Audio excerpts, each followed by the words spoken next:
Whether you're a dirt oval fan or driver making the jump to the world of sim racing, or an existing sim racer looking to branch out into the dirt oval side, knowing what to spend your hard-earned money on is extremely beneficial.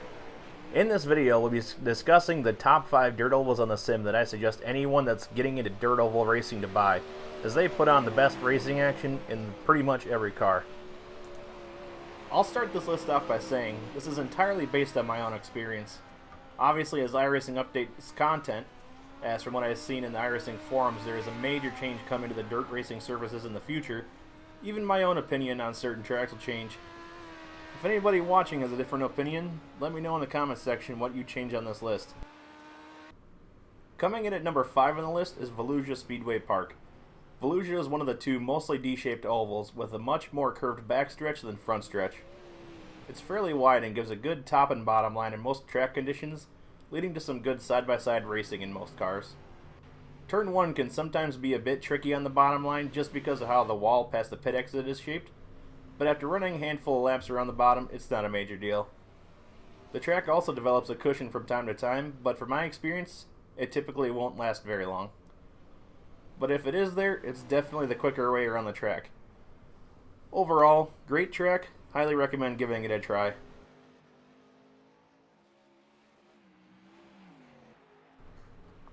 Next on our list at number 4 is Federated Auto Parts Raceway at I-55.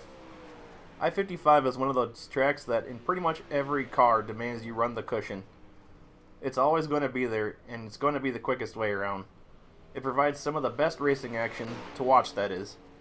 You'll really have to work for passes and usually have to throw a slide jump to make it happen. The only complaint I have about this track is it feels like the walls on the straights come up very quickly, leading to some wreckage, especially in the lower splits and lower class levels. Fun fact, this track is the fastest dirt oval on the sim, with a record lap time of 9.775 seconds at the time of this video. Overall, this track is high banked, fast, and a fun little bull ring, and I'd recommend picking it up.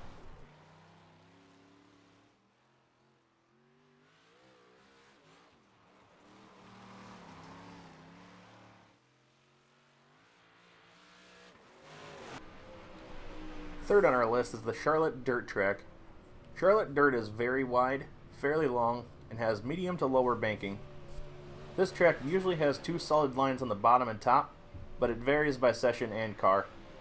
For example, street stocks use the entire surface here, it seems, whereas super late models typically run the bottom early, then transition to the top once that blows off.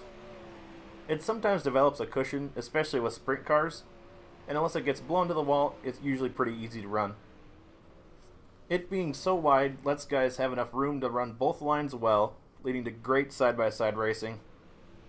Lots of hosted races are hosted here, so even if any of the official series aren't here, there's always racing to be had here. In short, it's a great track in just about any car and provides some fun racing.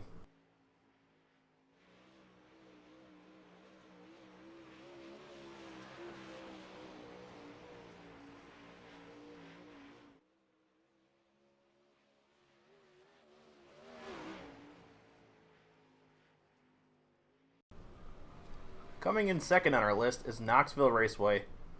The sprint car capital of the world isn't just great for sprint cars, believe it or not. I've had some of the most fun here actually in street stocks, big blocks and 358 modifieds, and pro late models. It's like racing Charlotte Dirt on steroids. Much longer, much wider. In most cars, but especially in the ARCA car, believe it or not, this place develops a wicked cushion that'll feel like you're driving on rails. The berm on the bottom, as opposed to a wall or infield tires, actually provides a little bit more support, but takes a little bit more finesse to run. Hit it right and you'll be hooked right to the berm. Hit it wrong and bounce off and you're pushing wide for sure. This track occasionally provides some great side-by-side action, but typically there is one more dominant line. However, this track's more than wide enough to find another line to make passes. Overall, Knoxville is one of those tracks you have to buy if you want to dip your toes in dirt, just with how wide and forgiving it can be for most cars.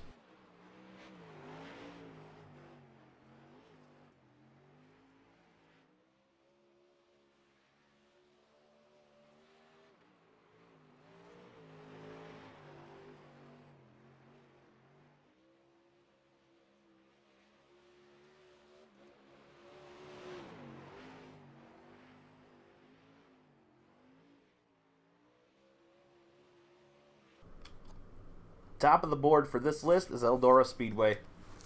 Eldora is the crown jewel of the sim in my opinion. It's well banked, wide, and in most situations provides great multi-groove racing. The bottom holds a bit of grip in most situations, and especially in 305 cars it'll be the dominant line.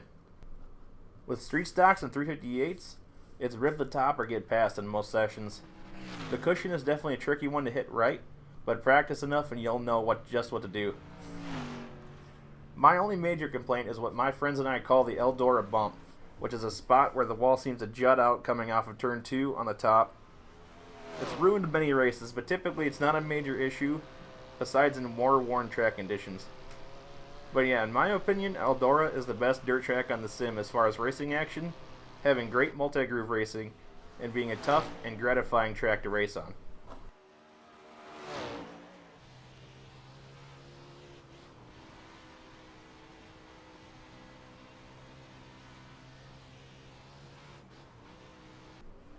Anyways, that'll do it for this video. Make sure to leave a like on the video if you found it worth your while, and if you feel so inclined, hit that subscribe button. My plan is to try to get a video out every week to every other week, depending on my schedule. If you have any video suggestions, ideas you'd like to see, or general feedback, leave a comment. Thanks for watching, I'll see y'all next time.